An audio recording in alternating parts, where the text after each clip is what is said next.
noviembre del 2016. ¿Qué tal? Muy buenos días. Bienvenidos a su programa Contacto Directo. Hoy son nuestros invitados Osvaldo Hurtado, expresidente de la República, integrante del Foro Cívico Cauce Democrático. El llamado a votar por el no en la consulta sobre paraísos fiscales que propone el presidente de la República, Rafael Correa, y que se realizará el mismo día en que se elegirá al nuevo presidente. También estará en nuestros estudios María Fernanda Espinosa, integrante del Buró de la Campaña de Lenín Moreno, con su réplica a César Monge, el director de Creo, sobre el anuncio de Moreno que de llegar a la presidencia revisaría el anticipo del impuesto a la renta y sobre la consulta popular de paraísos fiscales, entre otros temas. Lo vamos a revisar.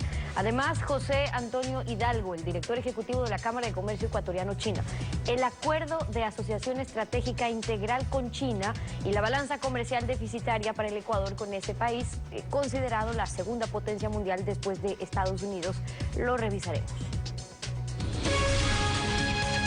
La actualidad, los protagonistas, el análisis y la información en Contacto Directo.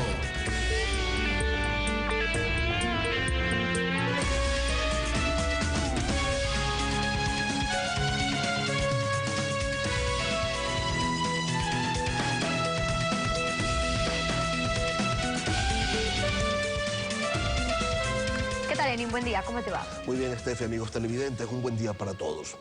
El gobierno de la Revolución Ciudadana, después de 10 años de gestión, sostiene que para tener ética en el país hay que respaldar una iniciativa que ellos denominan Pacto Ético, que fue calificado positivamente por la Corte Constitucional y que propone una pregunta. La siguiente: ¿está usted de acuerdo en que para desempeñar una dignidad de elección popular o para ser servidor público se establezca como prohibición tener bienes o capitales de cualquier naturaleza en paraísos fiscales? Cauce Democrático es un foro cívico constituido por políticos, escritores, académicos, militares, empresarios y diplomáticos. Uno de sus integrantes es el doctor Osvaldo Hurtado Larrea, expresidente de la República, a quien saludamos esta mañana y le preguntamos los motivos por los que ustedes llaman a la población a decirle que no a esta propuesta del correísmo. Son varias las razones, pero quisiera mencionar una que es fundamental. Porque quien propone este pacto ético no ha procedido con ética. ¿Cuál es la diferencia entre tener dinero en Panamá, paraíso fiscal, y tener inversiones en Bélgica? En que en Panamá se pagan menos impuestos que en Bélgica. Esa es la diferencia. Pero resulta que el presidente de la República, que el economista Correa, que el jefe supremo, tiene un apartamento en Bélgica. Pero no solo eso, como de la indemnización, a mi manera de ver inmoral, que recibió del Banco de Pichincha, le sobraron centenares de miles de dólares. ¿Dónde los tiene depositados? ¿En el Ecuador? Si los tuviera aquí, ya lo hubiera dicho. ¿Acaso los tiene en Bélgica, o en Andorra, o en Hong Kong, o en Alemania? Bien, ¿cómo un individuo que tiene depósitos en el extranjero puede proponer un pacto ético para que los ecuatorianos o funcionarios públicos no los puedan tener? Comienzo por ahí, pero tengo muchas razones más. Y las vamos a abordar, la gran mayoría de ellas con seguridad, doctor Hurtado. El presidente Correa ha señalado abiertamente que sí, que se va a involucrar en la campaña electoral a favor de su propuesta. Escuchemos lo que señaló en esta semana sobre el tema. No había motivo para que rechazaran la constitucional. La pregunta era constitucional por los 8 costados. Era solo prácticamente un trámite. Ahora que se ha cumplido el trámite, pues sí, hay que hacer un decreto para convocar a consulta popular que coincida, hay que respetar la fecha para que coincida con las elecciones presidenciales y legislativas del 19 de febrero, para evitar costos al Estado, porque si se hace otra elección, pues costosísimo. Si se pone una papeleta adicional en la misma elección de presidente y asambleísta, el costo es prácticamente nulo. Y si yo me voy a involucrar en la campaña, claro, pues es una propuesta del presidente. O sea, obviamente yo voy a promocionar el sí para el bien de la República, ¿no? Para la ética en la política, en el servicio público. Es muy conveniente que gane el sí. ¿Ustedes identifican en Cauce Democrático que el único interés que tiene el presidente es tener puertas y ventanas abiertas para poder participar abiertamente en esta campaña electoral? Mire lo que acaba de decir, mire lo que acaba de decir, ¿no?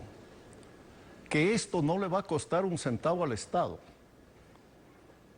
que esto no nos va a costar a nosotros, los contribuyentes, los que pagamos impuestos, que no nos va a costar un centavo.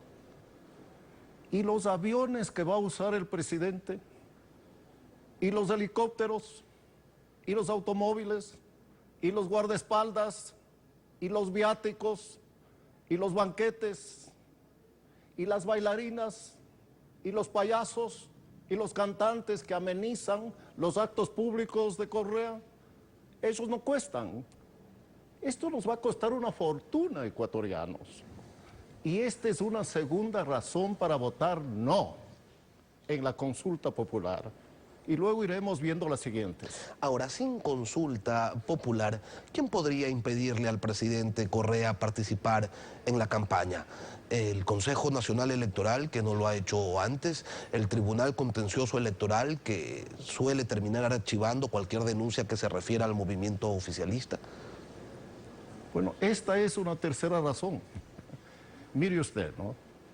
El Consejo Nacional Electoral va a impedir que Correa haga propaganda y apoye a los candidatos del gobierno.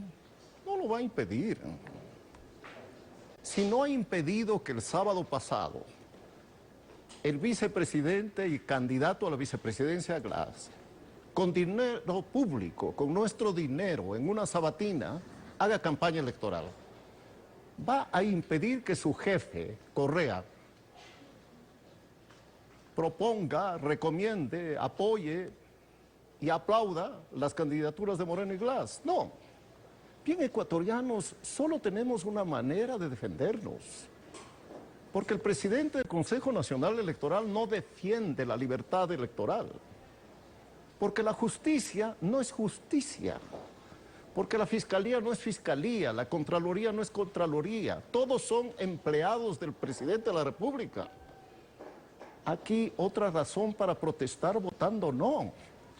Para sancionar a Correa. Doctor Hurtado, por estos abusos de hoy y por todos los otros que ha cometido a lo largo de los 10 años. ustedes cuestionan además la calidad moral del gobierno al proponer como eje de su pacto ético el tema de los paraísos fiscales, más aún en estos tiempos en que se ha demostrado que el paraíso fiscal ha sido un objetivo primordial para algunos funcionarios públicos y contratistas del Estado. Bueno, mire usted que lo que yo estoy diciendo no está fuera de lugar, ¿no? Porque un periodista tan informado como usted ha mencionado antes que yo muchas de las razones por las que hay que votar no. Naturalmente, usted no ha pedido ese voto porque es un periodista independiente, ¿no? Pero medio gobierno tiene su plata en los paraísos fiscales. Medio gobierno ha sacado dinero en estos 10 años y lo ha depositado en paraísos fiscales. Y ahora viene Correa a decirnos que mediante una consulta popular el pueblo se pronuncie en esta materia. Si tanto le preocupa el tema, ¿por qué no expide una ley? Mande una ley al Congreso Nacional con el contenido de la pregunta y en 15 días estará prohibido que los funcionarios del gobierno tengan dinero en paraísos fiscales. No, ecuatorianos. Piensa mal y acertarás cuando habla Correa. Y hoy hay que pensar mal. Él quiere intervenir en la campaña electoral porque se da cuenta que Glass y Moreno y Glass van a ser derrotados. Van a perder las elecciones. Y él quiere darles un empujoncito, una manito, ¿no? Para ver si así mejoran y pueden tener alguna posibilidad de pasar a la segunda vuelta electoral. Aun cuando la participación en campaña del presidente no sea garantía de éxito, no lo fue para Augusto Barrera en su momento. Yo quería preguntarle, doctor Hurtado, ¿cuál es la eficacia jurídica que tiene una consulta de este tipo si la lista de los países que se consideran paraísos fiscales la elabora el Servicio de Rentas Internas, es decir, funcionarios que dependen directamente del Poder Ejecutivo, y un presidente futuro podría modificarla a su antojo si es que fuera necesario para evitar que se afecten intereses, eventuales intereses personales o de sus grupos cercanos? Lo que comienza mal, termina mal. Y esto ha comenzado muy mal, y terminará mal, ¿no? Imaginémonos que triunfe la consulta popular, que no va a triunfar. Correa va a ser derrotado ampliamente por un no rotundo de los ecuatorianos. Porque allí, cada ciudadano que fue insultado, que fue calumniado, que fue difamado, que perdió su trabajo, que volvió a ser pobre, que no consigue un empleo, que tuvo que cerrar su negocio, va a votar no, va a votar no. Bueno, pero imaginémonos que se aprueba. Pues habrá que expedir una ley. La ley la va a hacer expedir Correa por esta Asamblea Nacional. Bien, si ese es su plan, mande la ley al Congreso Nacional mañana. Y evítele al país en este momento de austeridad, en este momento de pobreza, en este momento de crisis, evítele al país ese gasto económico para suplir la vanidad de ganar una consulta popular y darle una mano a dos candidatos que están plagados de limitaciones, incluso morales. Esto marca el retorno de Osvaldo Hurtado a la política electoral. ¿Va a salir a hacer campaña? ¿Va a volver a las calles? ¿Cómo van a participar los integrantes de Cauce Democrático en la promoción del no a la consulta del presidente Correa? Esta va a ser una lucha de cada ciudadano, ¿no? Ni siquiera va a hacer falta una campaña electoral. Yo estoy seguro que millones de ecuatorianos están haciendo la reflexión que yo en este momento he hecho en este canal de televisión, ¿no? Ellos mismos, ¿no?, van a llegar a la conclusión de que deben votar no. Y en el silencio, en el secreto del sufragio, pondrán ese no de protesta, de indignación, de molestia, por la manera como Correa ha usado el poder público para su beneficio, para su interés personal, ¿no? Y esta persona que ha hecho eso habla de ética, ¿no? No quisiera repetir lo que él dice los sábados sobre aquellas personas que dicen algo y hacen lo contrario, ¿no? Él se llevaría las palmas, ¿no? No sería la primera vez que usted respalde un no.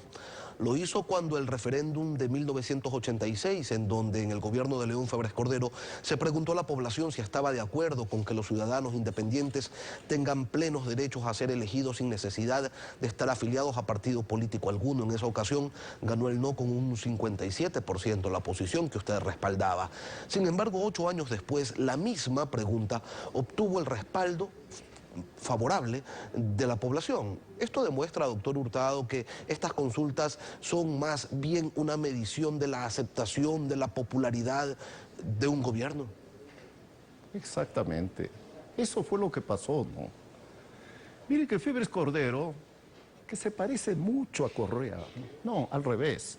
Correa se parece mucho a Febres Cordero. Propuso una pregunta que según las encuestas tenía el 70% de votos a favor.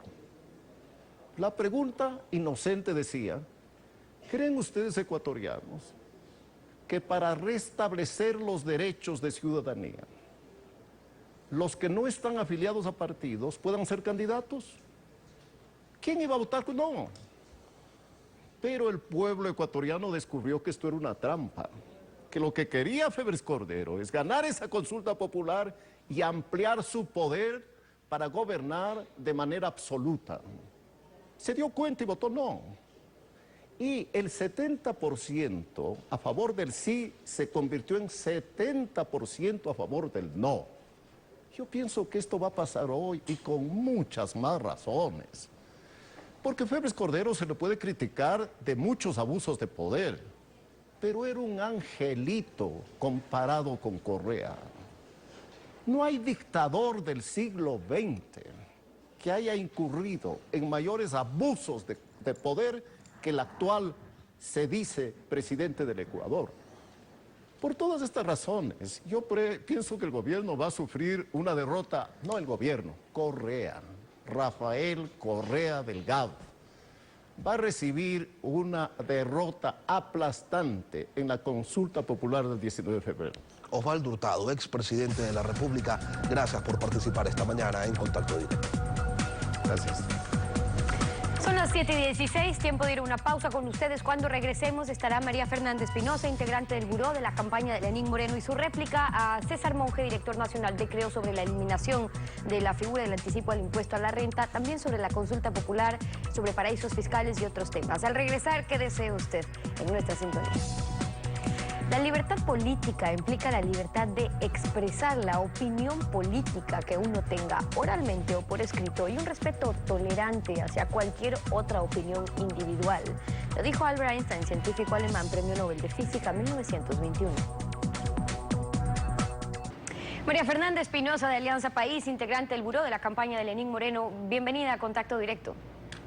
Muchas gracias, Stephanie. Es un gusto estar aquí. Un saludo a la audiencia y en particular un saludo a las mujeres que son víctimas de violencia.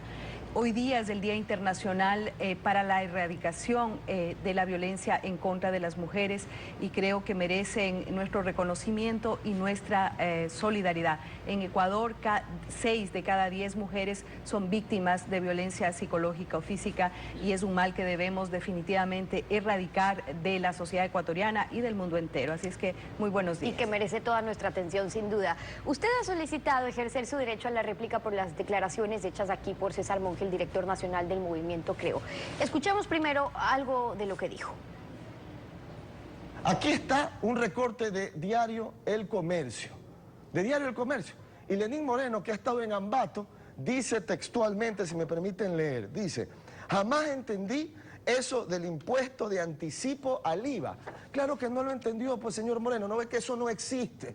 Entonces, este no es el momento, y aquí hice una reflexión a los ecuatorianos, con todo respeto, este no es el momento, cuando estamos en una crisis pavorosa económica, de votar por el que cuenta mejor chistes, el más buena gente, el que baila mejor, el que sale desnudo en fotos, el que baila en el tubo, el que jala coca. Este es el momento de votar por gente preparada, que sepa cómo sacarnos de este hueco en el cual nos ha metido Correa, el jefe de Moreno, y el binomio de Moreno, que es el señor Glass. Ahora, Diario El Comercio hizo la aclaración diciendo que fue un error al transcribir las declaraciones del candidato Moreno, pero en lo de fondo, ¿cuál es su réplica? Bueno, en lo de fondo es que efectivamente ese mismo día en el que se hace esta declaración con enorme sarcasmo y una serie de epítetos de descalificación que me parece no corresponden a una campaña de ideas, una campaña de propuestas, una campaña de diálogo, como es la campaña que ha propuesto el candidato Lenín Moreno, me parece que no se corresponden. Ya ese día había una rectificación del Diario El Comercio que salió publicada y el día de hoy hay una segunda rectificación del Diario El Comercio a decir que efectivamente hubo un error y que el candidato Lenín Moreno nunca se pronunció sobre el tema de un adelanto al IVA, porque es una figura que, como sabemos, no existe, y que se refirió más bien al anticipo de pago al impuesto a la renta y que hizo una propuesta sobre ese tema en particular. Aquí, como Lenín Moreno lo ha dicho y lo ha reiterado, aquí se trata de ofrecer al Ecuador propuestas de futuro, de construir sobre lo que el Ecuador ha avanzado en estos 10 años y proponer propuestas de futuro, las 5 propuestas que nos ha traído el candidato Lenín Moreno y que básicamente conectan con la ciudadanía. De eso se trata esta campaña. Lenín Moreno ha insistido en que hay que dignificar la política, que hay que adecentar la política y que hay que elevar el nivel de debate más allá de cualquier sarcasmo o acusación. Ahora, sobre ese tema, lo que sí quiso decir, y sí dijo más bien Lenín Moreno, es que no estaba de acuerdo o nunca entendió el porqué del anticipo al impuesto a la renta. Ahora, esa posición es particular de Lenín Moreno, no de su movimiento, no del presidente. De hecho, escuchamos un video que ha circulado sobre las declaraciones del presidente un día después de las declaraciones de Lenín Moreno. Jamás entendí eso del impuesto, del anticipo al impuesto a la renta. Se lo digo con toda sinceridad. O sea, el gobierno, no estoy a revisarlo, la postura de Alianza País es la que está en el programa de gobierno firmado por los candidatos, ahí no se habla de revisión. Yo creo que podemos ese anticipo del impuesto a la renta convertirlo en empleo productivo. No hay motivo para cambiar el anticipo del impuesto a la renta, es puro cuento. Entonces, según el presidente, eso de eliminar el anticipo es puro cuento. ¿No lo van a hacer de llegar a un próximo gobierno o cuál es la propuesta de Lenín Moreno?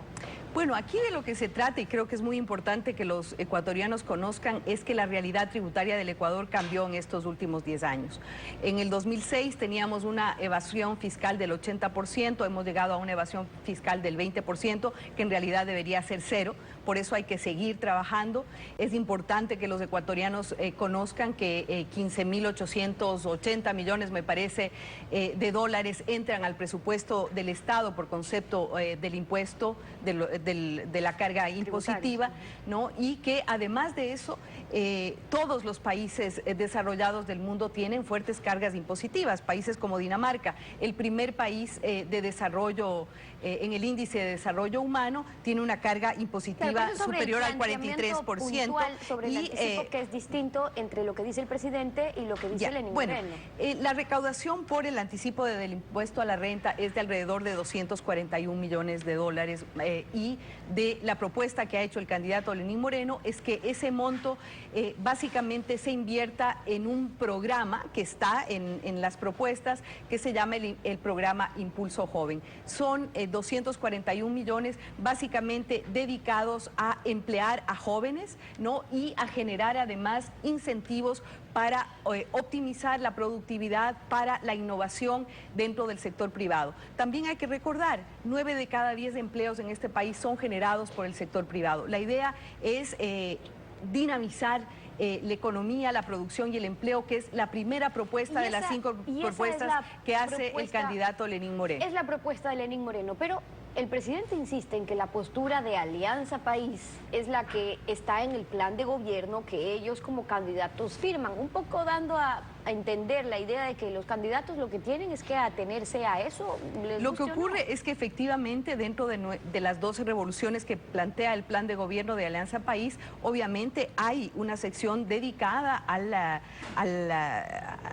estructura tributaria, digamos, y al aporte, a la corresponsabilidad de los ciudadanos para apuntalar el desarrollo del país. La propuesta que ha hecho Lenín Moreno es su propuesta, es una propuesta que me parece está muy acorde a lo que el país en este momento necesita y obviamente pues el propio candidato se ha manifestado a través de su cuenta de Twitter y dice, esa es mi propuesta y es mi manera de pensar. Yo pienso que lo importante aquí es que estamos todos luchando y abonando por construir y afianzar un desarrollo incluyente, participativo, una democracia profunda con los ciudadanos. ¿Cómo se lo va a hacer? El candidato Moreno no solo que ha criticado temas tributarios, como no estar de acuerdo en esto del anticipo del impuesto a la renta, también la construcción de ciertas escuelas del milenio, los costos que no funcionan en el campo, etcétera. Entonces, esas cosas que haría diferente Lenín Moreno de llegar a la presidencia, a pesar de que sean impulsadas por el propio movimiento de Alianza País, ¿podrá hacerlas cuando el líder de Alianza País las respalda si Lenín Moreno no está de acuerdo? Bueno, Lenín Moreno señala en su Twitter, y me permito aquí simplemente repetir, dice cada quien decide en su gobierno. Aquí lo importante es que tenemos una hoja de ruta, una carta de navegación que es el plan de gobierno de Alianza País. De ese plan de gobierno se han extraído 5 propuestas que el candidato Lenín Moreno le está haciendo a la ciudadanía, que se enmarcan perfectamente en lo que son los grandes ideales de lo que es el proyecto de la Revolución Ciudadana y obviamente si hay criterios distintos sobre cómo llegar a esos propósitos, a esos objetivos, yo pienso que es muy propio de un movimiento y de un espacio donde puede existir una diversidad de criterios. En la entrevista con César Monge de Creo también hablamos sobre el tema en relación a la consulta popular que impulsa Alianza País, la prohibición de funcionarios públicos para que puedan tener capital o empresas en paraísos fiscales, pero escuchemos sobre eso algo de lo que dijo. Este tema de la consulta no es nada más que un trampolín para que el señor Correa sea sujeto político durante la campaña y pueda impulsar a su candidato, que es Lenín Moreno. Guillermo Lasso no está en una sola hoja de la investigación de los Panama Papers. Si el tema fuera ético, lo primero que ellos deberían hacer es dar la cara. El señor Lenín Moreno tampoco da la cara, porque cuando Guillermo Lasso le dice, bueno, venga, pues hagamos un debate, el señor dice, no, que me habla muy fuerte, que Lasso está bravo, que parece matón, etcétera, etcétera. La razón por la cual Moreno y los demás correístas no dan la cara es porque no pueden. Pues ustedes se imaginan un debate donde Lenín Moreno tuviera que explicarle al país por qué su binomio, que era la persona encargada de las áreas estratégicas que están plagadas de corrupción, sigue siendo su binomio. ¿Cuál es la propuesta de Lenín Moreno sobre lo que ocurre con la red de corrupción de Petroecuador con funcionarios públicos en este gobierno? Primero, Stephanie, creo que es muy importante responder a ese comentario nuevamente sarcástico del señor Monge, donde dice que Lenín Moreno no quiere dar la cara. Lenín Moreno tiene ahora una prioridad fundamental en su campaña: dialogar con los ecuatorianos y las ecuatorianas, escuchar a cada sector, a cada movimiento, a cada grupo de ciudadanos para saber qué es lo que aspiran, cómo están mirando su futuro. Esa es su prioridad en este momento. Pero además de eso, Lenín Moreno ha convocado a un diálogo nacional, a un diálogo con todos los candidatos, con la candidata, para intercambiar criterios, para exponer a la ciudadanía los planes y proyectos obviamente realizables, porque en este momento se puede proponer cualquier cosa y obviamente, ventajosamente, los ecuatorianos, las ecuatorianas saben discernir ¿Y qué haría cuáles son de llegar a propuestas la factibles presidencia? y cuáles son propuestas simplemente que están amparadas por la demagogia y por la desesperación. Aquí hay un programa de trabajo, hay un planteamiento con un fuerte componente técnico, son ideas realizables, son ideas con soporte, con sustento y son ideas también que emergen del plan de Alianza País, pero también del deseo de los ecuatorianos de apuntar hacia un futuro prometedor. Le decía, ¿cuál es la propuesta, para cerrar, porque nos queda un minuto, cuál es la propuesta concreta de llegar a la presidencia, Lenín Moreno, sobre la red de corrupción más grande que se ha descubierto el tema de en la este corrupción gobierno, en Petroecuador? El tema de la corrupción es un tema importante de los 5 temas prioritarios que ha propuesto el candidato Lenín Moreno. Sabemos, empleo y producción, uno de los temas más importantes para los ecuatorianos. El segundo tema, acceso a la educación a los jóvenes para todos y todas. Sobre la corrupción en Petroecuador. Y sobre el tema de la corrupción en Petroecuador, pero donde quiera que esté, en cualquier institución, Lenín Moreno ha dicho una cirugía mayor, cero tolerancia, todo el peso de la ley y además un trabajo de reparación, de reingeniería de las instituciones a fondo y de fondo con cero tolerancia. La palabra que dice Lenín Moreno, la expresión que dice cirugía mayor, cero tolerancia. Y evidentemente, pues continuar con lo que se ha hecho, porque ha sido el gobierno quien ha denunciado esta red de corrupción, quien está aplicando todo el peso de la ley y eso lo hará y lo profundizará Lenín Moreno en el caso de llegar a la presidencia. Hay algunas aristas de análisis que podríamos conversar. María Fernanda Espinosa de Alianza País, parte de la campaña de Lenín Moreno, hoy aquí en Contacto Directo con su réplica. Muchísimas gracias por habernos Gracias, Stephanie, gracias de Coavisa y un abrazo a los ecuatorianos, en particular a las ecuatorianas. A usted. 7:34, una pausa y al regresar estará José Antonio Hidalgo, el director ejecutivo de la Cámara de Comercio Ecuatoriano-Chino. La balanza comercial y el acuerdo de asociación estratégica integral con China. Lo analizamos al volver. Quédese usted en nuestra sintonía. A esta hora nos acompaña José Antonio Hidalgo, director ejecutivo de la Cámara de Comercio Ecuatoriano-China. Buenos días. China y Ecuador iniciaron sus relaciones comerciales en 1980 y la balanza comercial entre estas naciones es ampliamente negativa para el Ecuador. China es la segunda potencia mundial y año a año importamos entre 2.500 y 3.000 millones de dólares más de lo que les vendemos. El presidente chino Jinping estuvo en nuestro país y las expectativas de lo que se podía alcanzar eran altas. Al final, ¿qué es lo que se consiguió, José Antonio? Muy buenos días. Sin duda fue una visita histórica. Alcanzamos una asociación estratégica integral donde se firmaron 11 acuerdos en la parte financiera, política, estratégica y productiva.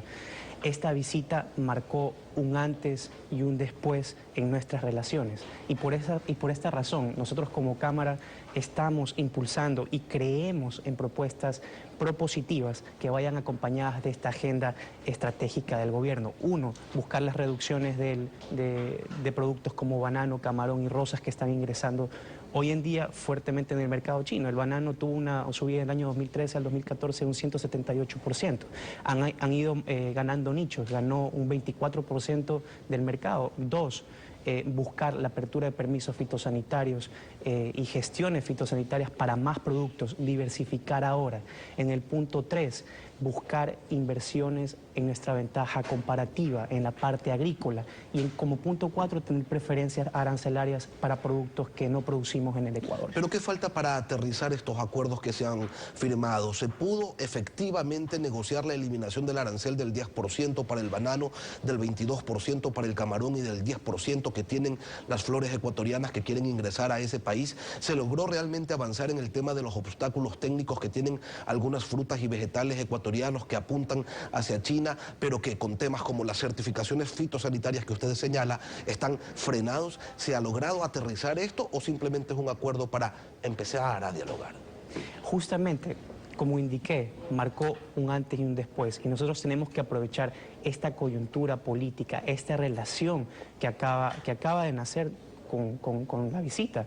El simple hecho que Xi Jinping haya visitado primero Ecuador en su recorrido a Latinoamérica marca una diferencia. ¿Y cuál es la gestión que se debe hacer ahora?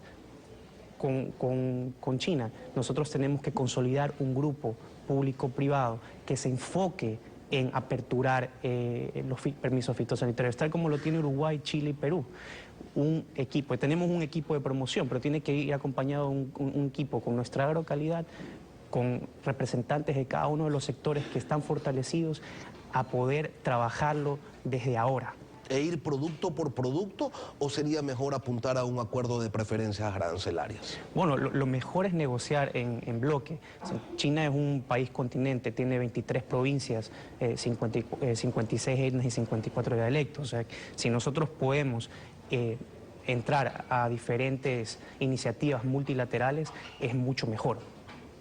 Ahora, usted nos señala que China sí es un importante socio comercial para el país, pero también es un importante acreedor, es un prestamista dispuesto a darnos recursos de manera constante. ¿Esto también se ha consolidado? Bueno, justamente China es nuestro mayor socio financista. Según la balanza, la relación que tiene China con la región como fábrica del mundo encabeza casi un 11% del comercio internacional. Sin embargo, nosotros tenemos que aprovechar, como es nuestro mayor socio financista, poder apalancar propuestas comerciales. Y eso es lo que estamos impulsando. Como Cámara creemos en estas propuestas propositivas. ¿Por qué China pone tantas trabas a los productos extranjeros, entre ellos pues los ecuatorianos, obviamente?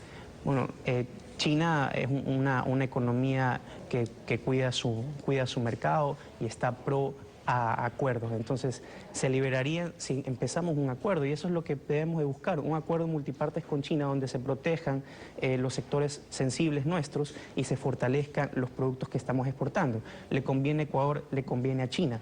Impulsando estos puntos que he mencionado, podemos lograr en menos de 2 a 3 años de subir lo que estamos exportando hoy en día, que es 600 millones a 1.200 millones. Tenemos que ver la perspectiva de China. La balanza alimenticia de China es deficitaria. Como es deficitaria, si vemos el proceso de urbanización que ellos tienen, hoy en día tienen el 25% de su territorio urbanizado, con miras a 2050 urbanizar el 65%. Van a necesitar más alimentos. Nosotros tenemos que enfocarnos en poder subirnos el tren ahora, diversificar ahora para poder tener réditos a futuro. José Antonio Hidalgo, director ejecutivo de la Cámara de Comercio Ecuatoriano-China, gracias por habernos acompañado esta mañana.